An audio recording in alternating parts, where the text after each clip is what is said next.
ഇവിടെ കാണുന്ന ഈ ചിത്രം റിയലൊന്നുമല്ല, തെറ്റിദ്ധരിക്കണ്ട. ഇത് റിയൽ സ്റ്റോറിയാണ്. മഴയിൽ കുതിർന്നു നിൽക്കുന്ന ബംഗ്ലാദേശിയായ യുവാവിൻ്റെ വീഡിയോ സോഷ്യൽ മീഡിയയിൽ ഇപ്പം വൈറലായിക്കൊണ്ടിരിക്കുകയാണ്. നമ്മൾ സാധാരണ കാണാറുള്ളത് പോലെ ഈ ട്രെയിനിൻ്റെ വാതിലിനൊക്കെ ഡോറിനൊക്കെ നിന്നിട്ട് അതിൻ്റെ കമ്പിയിൽ പിടിച്ച് കസർത്ത് കാണിക്കുന്ന, അഭ്യാസം കാണിക്കുന്ന ചില യുവാക്കളുടെ വീഡിയോ ഒക്കെ നമ്മൾ കണ്ടിട്ടുണ്ടാവും.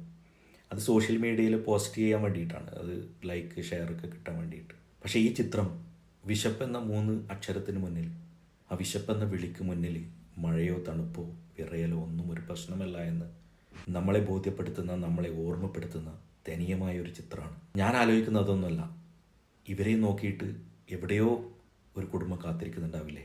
ഒന്ന് സങ്കല്പിച്ച് നോക്കൂ, നമ്മുടെ മക്കളെ ഈ സ്ഥാനത്തൊന്ന് സങ്കല്പിച്ച് നോക്കൂ കുറച്ച് നേരത്തേക്ക്. കണ്ണിൽ ഇരുട്ട് കയറുന്നതായിട്ട് തോന്നില്ലേ? നമ്മുടെ മക്കൾ എത്രയോ ഭാഗ്യവാന്മാരാണ്, എത്രമാത്രം ദൈവത്തിന് സ്തുതി ചെയ്യേണ്ടവരാണ് നമ്മൾ എന്ന് ഒന്ന് ആലോചിച്ച് നോക്കൂ. അല്ല, നമ്മുടെ അനുഗ്രഹങ്ങളെക്കുറിച്ച് നമ്മൾ എത്രമാത്രം ആരായിരിക്കണം, നന്ദിയുള്ളവരായിരിക്കണമെന്ന് ഓർമ്മപ്പെടുത്തുന്ന ഒരു ചിത്രമാണിത്.